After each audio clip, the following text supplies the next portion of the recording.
Hey kids, happy Thursday. I've been reading through your discussions that you've posted for those of you who have posted them, and good job so far. For those of you who are using the internet, I know you're gonna cheat, but you're really not helping yourself for next year, and you have to sit inside of a classroom and do this, and you don't have the internet in your fingers all the time. So just be aware of what you're cheating yourself out of, because you're smarter than this, you're better than that. You can always ask me for help, and since none of you have, I assume it's not an issue of not understanding. It's a choice to not get things done appropriately. So think about what you're doing to yourself in your education as you go forward, okay? Let's talk chapter 5. Chapter 5 is a little more heartbreaking. It's not the saddest chapter in the book, so don't worry, you have that to look forward to. But let's chat a little bit about chapter 5. It starts up in the stable on a Sunday afternoon, and all the men are outside playing horseshoes, and Lenny's sitting in the barn by himself, and he's holding his dead little puppy, okay?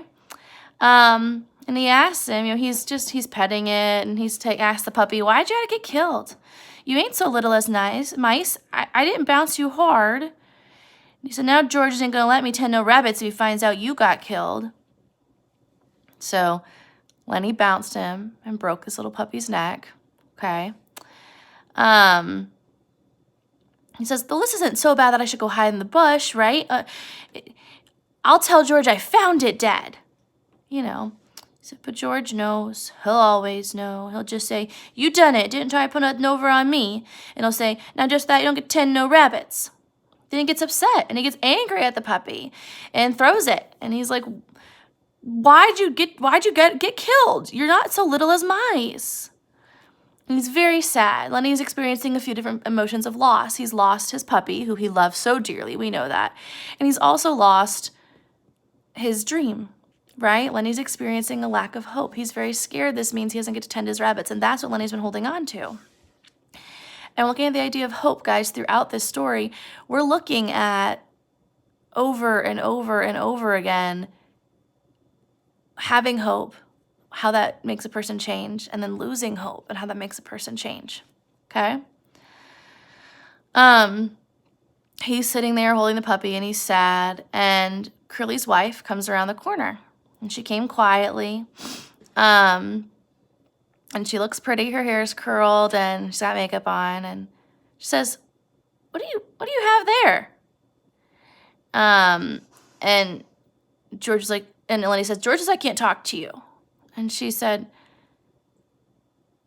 well, he's scared Curly will get mad. Well, Curly's got his arm in a sling, and if Curly gets tough, he can break his other hand.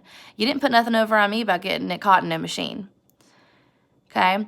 So she says, you're not going to talk. And Lenny says, I'm not going to talk to you. And so she sits down next to him on the hay, and he's like, listen, all those guys out there, they have a horseshoe tournament. They're going to stop playing. They're not going to stop playing anytime soon. Just talk to me for a little bit. She said, why can't I talk to you? I never get to talk to anyone. I get awful lonely. And Lenny says, I'm not supposed to talk to you.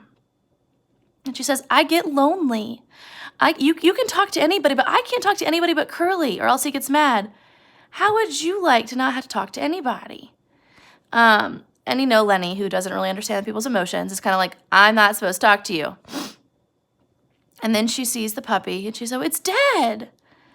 And Lenny tells us that he bit him, so Lenny was going to smack him, punish him for the bite, a little bop on the nose, but unfortunately, it killed him. And she said, it's okay. He's just a little mutt. You can get another one. It's not a big deal. And she basically sits there, and she tries to convince Lenny to talk to her, which tells us she's not there to try to seduce Lenny. Though all the guys think she's a tart, that's not what she's there for. She's there to try to talk to somebody. She's bored and she's lonely. And she tells him straight up, she's like, what's the matter with me? I ain't got a right to talk to nobody? What do they think I am anyways? You're a nice guy. I don't know why I can't talk to you. I'm not doing any harm. She didn't get it. She's sad because she's lonely. She's so lonely. She has no friends. No one's allowed to talk to her. Curly sucks, okay? And no one else will even speak to her, and that is a lonely existence. And she starts talking about her past and how when she was a kid, there was a show that came through, and I met one of the actors. He said I could go with that show. My old lady wouldn't let me. She said I was only 15. But the guy says I could have. If I'd went, I'd been living like this, you bet. Okay? So she tells us that when she was 15 years old, a group of actors came through the town. They were putting on shows. And one of the actors told her, wow, you're really beautiful. You could be on the stage. If you come with us, I'll make sure you have a starring role. Now, we know that people don't just roll into town and pick up women and make them stars. That's pretty rare to have happen. We know that he would probably just convince her to sleep with him, and then that would be the end, and she'd be left somewhere sad and lonely. That's what we know now with the lens of the 21st century and the lens of understanding schemes. But when you're 15 years old and someone tells you that you're beautiful and you could be an actress, you could be a star, and they offer you a spot in their theater, you believe them. You listen to them. You're so excited. And her mom said, you can't go. You're only 15. And she's like, I'm grown. I'm 15. I can do it. And her mom says no. So she loses that opportunity. Now, we know that's not a lost opportunity. We know that. That's her mom keeping her 15-year-old daughter safe, because her 15-year-old daughter's a little naive about the world, as most 15-year-olds are. But for her, that's mean. Her mom doesn't love her. Her mom doesn't want good things for her. Think about when you were a freshman in high school. Okay, maybe someone older wanted to date you, or maybe you wanted to go somewhere that was like not necessarily as safe as things when your parents said no and you were upset. You're like, that's not fair. You hate me. You're trying to ruin my life. If you didn't do that, you definitely know somebody who did that, right? And she doesn't know that her mom was helping her, not hurting her. She feels trapped and hurt, okay? And then she tells him that she met another guy, and he was in the pictures, so he was a movie star, okay? He says he can put me in movies. He said I was a natural. As soon as he got back to Hollywood, he's going to write to me about it. So she meets a guy, goes to a dance with him, and he's like, you're a natural. I'll make you a movie star if you come back home with me. I'll put you in the pictures. I'll make sure you're a star. When I go back to Hollywood, I'm going to write to you. And he never does. That's not surprising to us. We know that. Some big shot actor blows into town and seduces some naive girl. It sounds like a Hallmark movie without the happy ending, right? And she thinks he's going to write to her, and he never does. That's not surprising to any of us. It's very shocking to Curly's wife. It's very shocking to her. She's like, what? And she's convinced that her mom stole her letters. She was convinced that the letters were getting sent, but her mom was keeping her from making something of herself. Her mom was ruining her life, trying to stop her from having fun. I'm sure you've had those thoughts before, because she's 17, 18 years old, and she feels like her mom's trying to squelch her, ruin her freedom. You've felt that before. We know her mom's trying to protect her, but she doesn't feel that way. And so she meets Curly because, and she had this great idea in her life, and her mom turned her down, and she is mad at her mom and is upset about how it's all going to go. And when she meets Curly, she's like, you know what I'm going to do? I'm going to leave and get married. Screw you, Mom. I'm running away forever. So basically what she does. And then she says, I don't like Curly. He ain't a nice fella. And so she's kind of moving a little closer to Lenny because she's confiding in him, right? She is sitting here spilling her guts. Anything she's ever thought or felt, she's telling Lenny, because it's also clear to her Lenny's not going to remember what she says, right? She says, I could have been in the radio, I could have been in the pictures, I could have been on the radio, and I could wear nice clothes all year. That guy said I was a natural. She like moves her arm out to show that she could act and stuff like that. And Lenny's just kind of looking at her because he's not really paying attention, because Lenny doesn't really have the capacity to follow a conversation like this. But she is spilling her guts right now. And you can get to understand Curly's wife a little bit more. When she was 15, someone told her that she was a natural, she was awesome, she was amazing, and she believed them, and her mom squelched her ideas. And when she was 17, a man told her, hey, if you come back with me and we spend some time together, I'll make sure you're a movie star. Well, we know that's not going to happen, but when you're 17 and your parent tells you you can't do something you want to do, You guys know you're angry. You might understand why, but you're still angry they told you couldn't do something. You're upset. You're like, this isn't fair. It's not what I want to do. Mom, you're trying to ruin my life. It happens. And then Lenny just starts talking about the puppy again and the rabbits. And then she's like, oh my God, I just poured out my heart to you.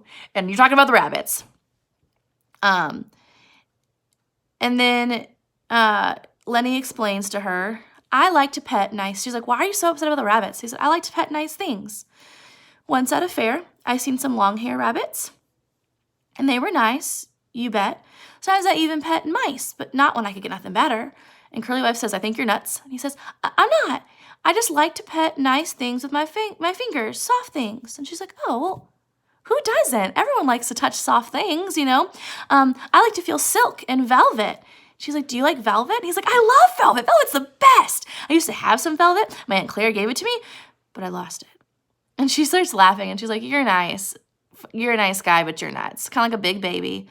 But I can see what you mean. When I'm doing my hair sometimes, I just sit there and stroke it because it's so soft. And she runs her fingers through her hair to show him, like, I have soft hair, it's nice to touch. She's trying to find something to relate to Lenny with. So, like, she poured out her whole heart. All of her hopes and dreams had been dashed. She only married Curly to make her mom mad, which is not a good reason to marry somebody, just FYI. Only married Curly to make her mom mad.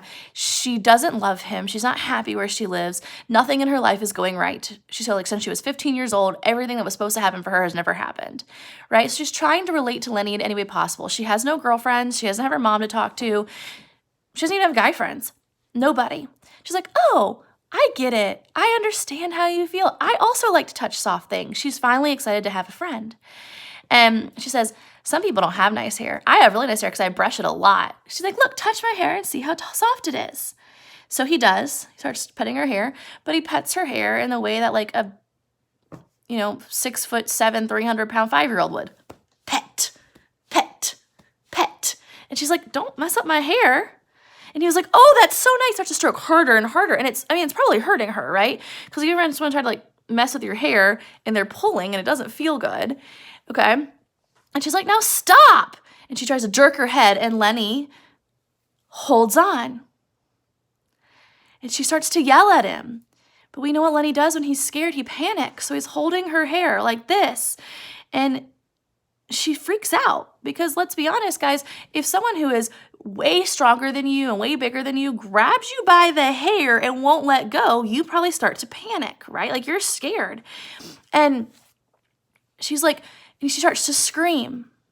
So with one hand on her hair like this, the other hand closes over her mouth and her nose. So now she can't breathe. And Lenny says, stop, please stop. Shh, they're going to hear you. George will be mad if he hears you screaming. She starts to struggle. Of course she does. She's held by her head and she can't breathe. Lenny has a big hand. He's covering her mouth and her nose. And she's trying to scream and he's trying to fight. And now she's fighting for her life. She feels like she can't breathe. So he's got her held in one spot and she's terrified. So she's kicking and she's screaming. And he's like, please don't do that. Stop screaming. And Lenny moved his hand and she goes, ah. And he says, now don't. You're going to get me in trouble just like George said you will. And do not do that. And he still has his hands in her hair and he's holding her head and she's still struggling. Because duh, she's terrified. This huge man is covering her mouth and her nose and holding her in one spot. That's scary. She is still struggling. And he still has his hands on her head and on her hair and he starts to shake her and he says, don't you go yelling. And as he does that, he snaps her neck and she dies. And when he lays her down, he doesn't understand at first. And he says, I didn't want to hurt you, but George will be mad if you yell. And he lifts her arm and it drops. And he realizes, oh no, I've done a bad thing. And he covers her up in the hay like he did his puppy. And he realizes, this is the kind of thing I need to hide from. I need to go hide in the brush. And he picks up the puppy and he takes it with him because he knows that's just two bad things. And so he runs. And Curly's wife is very dead. She's gone. Lenny's done a bad thing.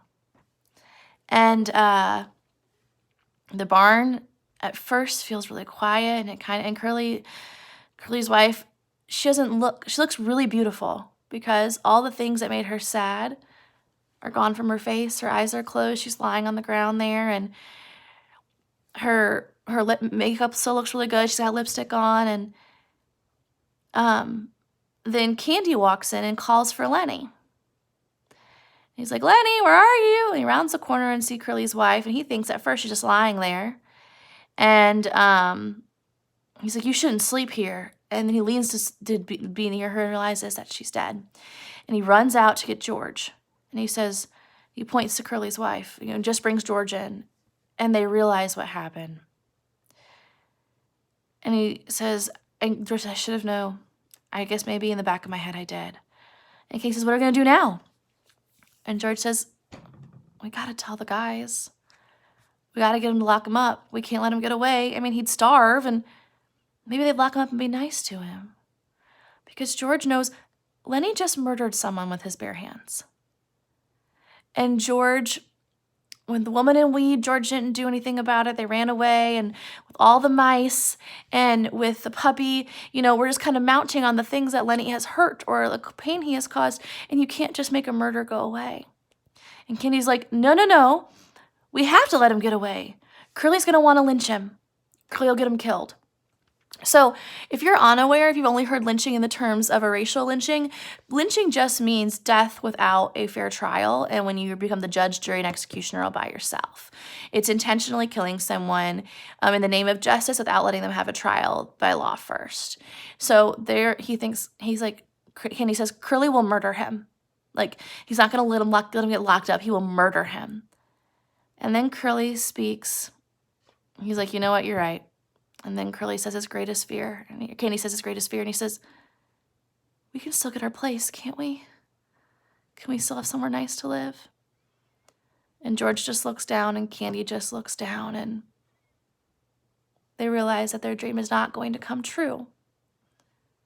That won't happen anymore. And George says, I think I knowed from the very first. I think we know we never do her. He used to like to hear about it so much, I had to think maybe we would. George says, I guess I always knew it wasn't going to happen, but it was nice to have it. And Candy says, so that's it? It's all off?